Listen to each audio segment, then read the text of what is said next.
দেখো, যতদিন আমি মেকআপ আর্টিস্ট লাইনে আমি যুক্ত হয়েছি প্রায় ৪ বছর হয়ে গেল। তো এতদিন এক্সপেরিয়েন্সের মধ্যে থেকেই আমি বলছি, ব্রাইডরা কিন্তু সচরাচর ইচ্ছা করে দেরি করে না।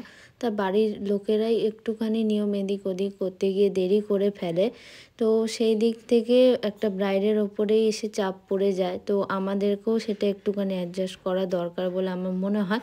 তবে হ্যাঁ, অনেক সময় কী হয়, অনেকটা বেশি দেরি করে দেয়, তখন কী হয় অন্য কিছু করতে বা অন্য আমাদের ব্রাইড থাকলে তখন কাজ করতে একটুখানি অসুবিধা হয়।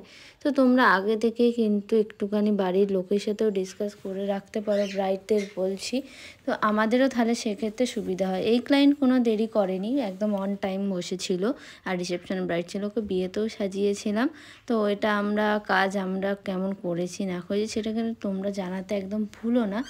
আর আমরা কিন্তু কাজ কমপ্লিট করে বাড়ি ফিরেছিলাম, আর এখানে পাপড়ি চাট খেয়েছিলাম। আর মায়ের জন্য দেখো এই চকলেটটা এনেছিলাম। মা কিন্তু চকলেট খেতে খুব ভালোবাসে, আমিও যেমন ভালোবাসি, আমার শাশুড়ি মাও কিন্তু খুব ভালোবাসে।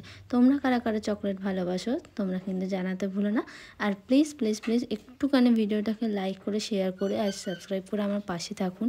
আমাকেও একটু এগিয়ে যেতে সাহায্য করুন।